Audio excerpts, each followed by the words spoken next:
ang mabuting balita para sa araw na ito.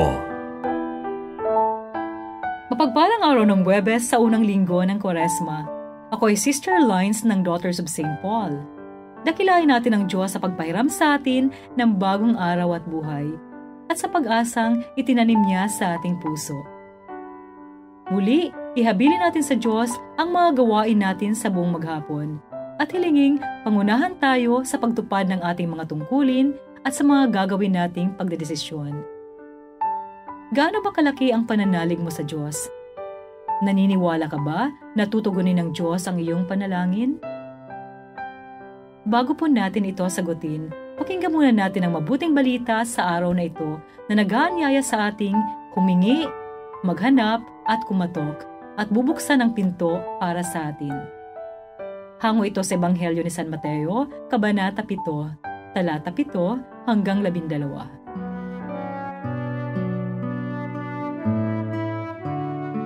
Sinabi ni Jesus sa kanyang mga alagad, "Humingi at kayo'y bibigyan.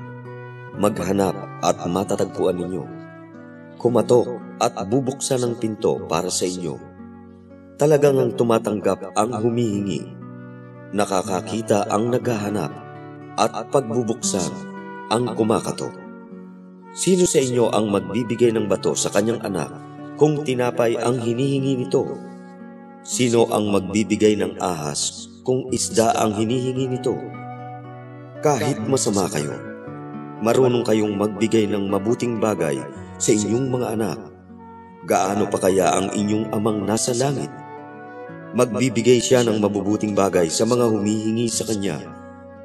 Kaya gawin ninyo sa iba ang gusto nyong gawin sa inyo.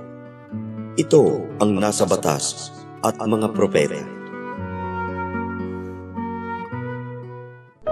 Ibinahagi sa atin ni Reverendo Ray Vicente Doron ng Society of St. Paul ang paginilay sa Ebanghelyo.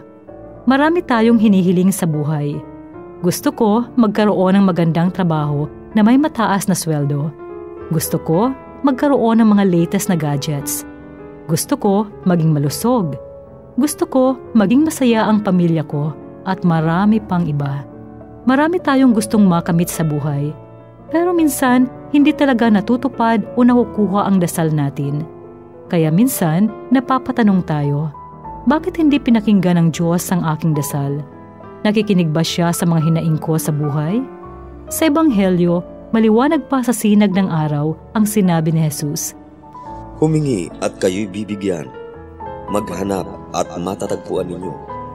Kumatok at bubuksan ang pinto para sa inyo. Talagang ang tumatanggap ang humihingi.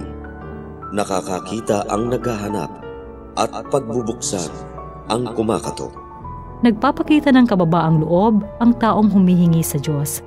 Humihingi tayo dahil batid natin ang limitasyon at kakulangan ng ating pagkatao. Pero higit sa lahat, pinatutuhanan natin ang nag-uumapaw na grasya, pagmamahal at awa ng Diyos. Mga kapanalig, hindi maramot ang Diyos.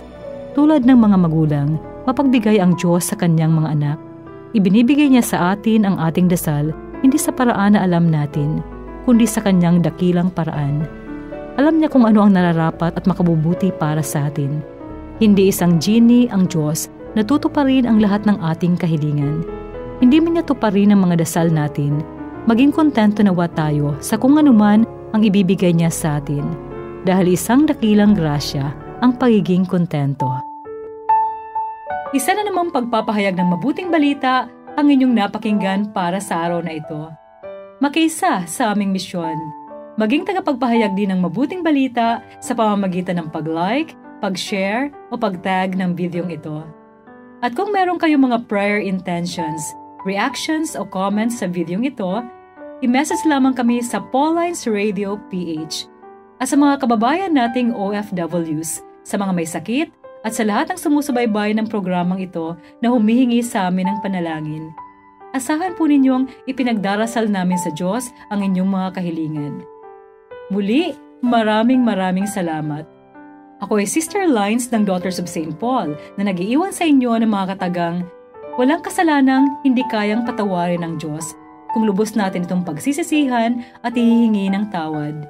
Magbalik loob tayo sa Kanya. Ang mabuting balita para sa araw na ito ay hatid sa inyo ng Paulines Radio.